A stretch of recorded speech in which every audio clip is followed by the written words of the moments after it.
more polls coming out. Bottom line is it's tied, the race, according to these polls. That's what it is. A little up here, a little down there. I wasn't here last evening. President Trump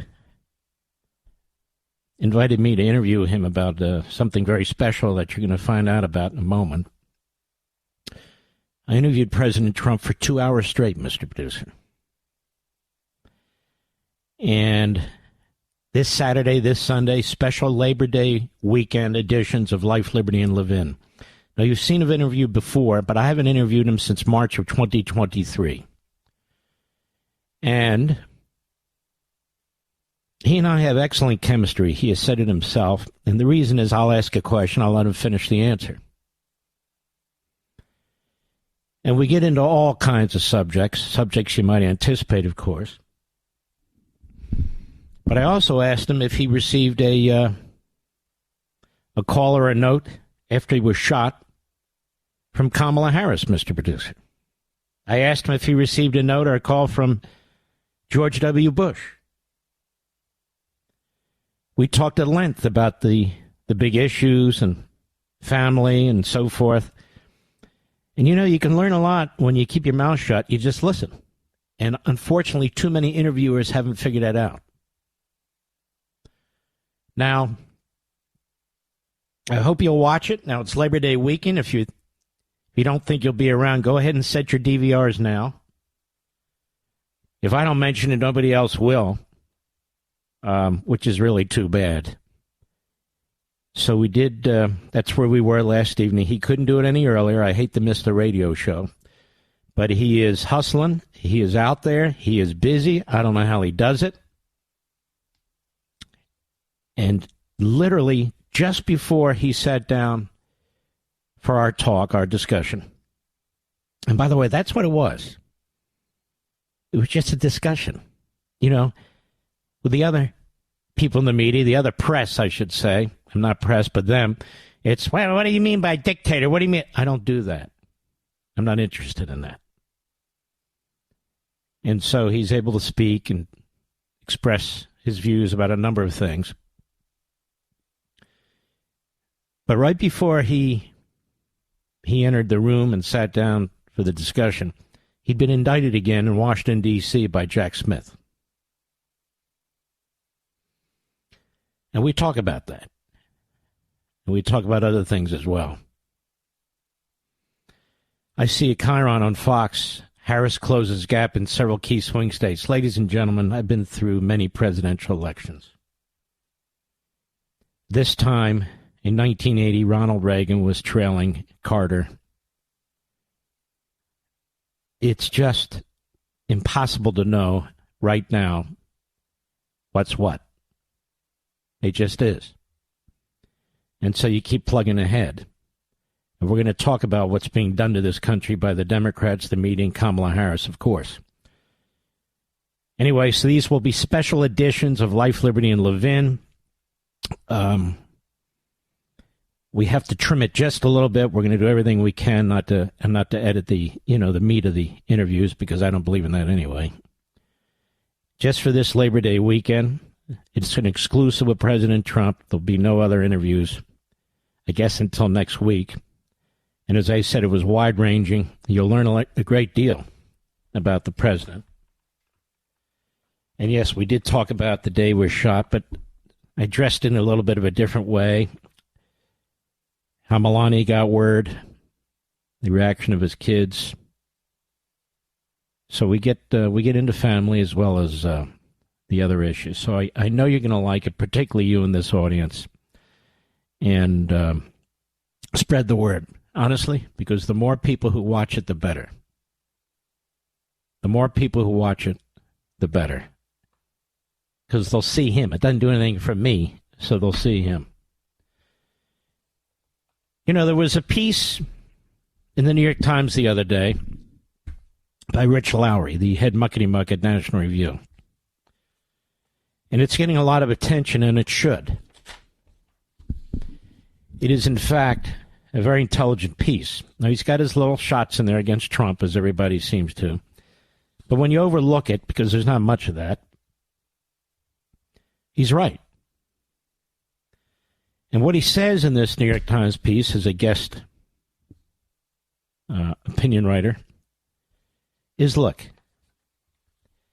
the problem with Kamala Harris is character. It's her character. She lies. She flip-flops.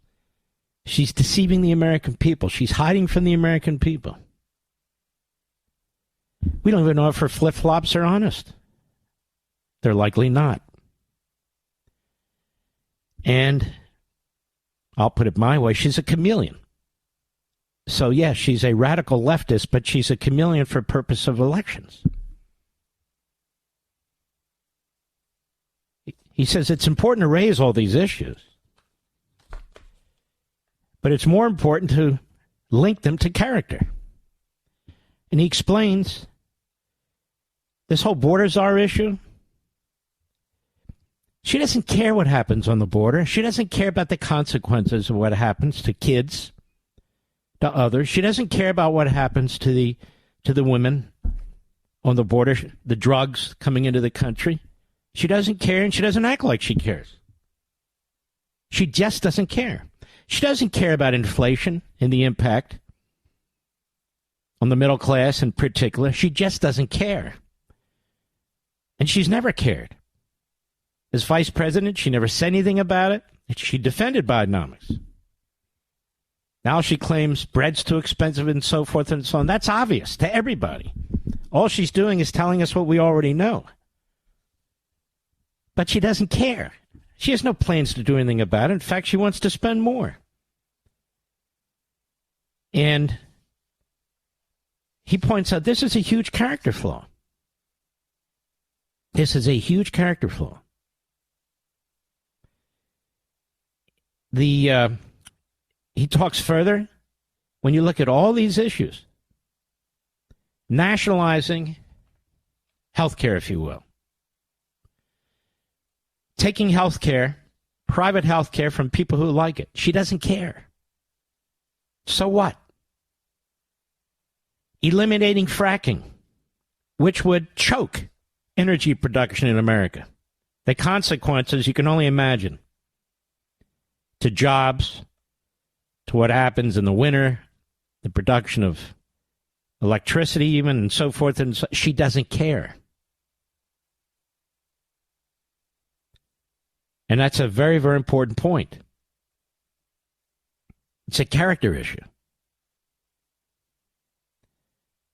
And he points out it should not only be brought up, it should be repeated. It should be stated over and over and over again that Kamala Harris does not care if people go without gasoline. She doesn't care if people go without food. She doesn't care if people can't pay their bills. She's immune to it. She doesn't care about the crime and the destruction that result from the open borders. And so now she just lies about it. Or you might say flip-flop, but she just lies about it. And her tax policy, she doesn't care if it destroys jobs. So what? She doesn't care if wages are stagnant while inflation is going up. Doesn't even talk about it. And I think he's very much onto something here. Very much onto something. Kamala Harris and this guy, Tampon Tim, they're trying to make themselves into likable figures. People who care. Very ambiguous, very amorphous. And they shouldn't be able to get away with that because they're nothing like that. They've done a lot of harm to a lot of people. And they'll do a lot of harm to a lot more people should, God forbid, they win. So the issues are important, but he points out, tie it to her character. I agree with this. I mean, the title of his piece is Trump Can Win on Character. And also look at the juxtaposition. I would go further a little bit than Rich, and you write a column, you can't fit it all in. She doesn't care what happened in the surrender of Afghanistan. She doesn't care what happened to those 13 soldiers who died tragically and horribly. She just doesn't care. She doesn't care what will happen to the state of Israel. Should they surrender to Hamas and Iran and Hezbollah and the Houthis? She doesn't care. And it's true. It also has the benefit of being true. And as she's trying to avoid all these positions she took in 2019 and 2020 without explanation, he points out you can explain that she's an opportunist. She's a chameleon. My word, but he would say the same, I think. That she'll change her statement to deceive the voters on anything and everything. That she has true beliefs, that they're so radical that they're left of Bernie Sanders. But she doesn't want those true beliefs to be on the ballot.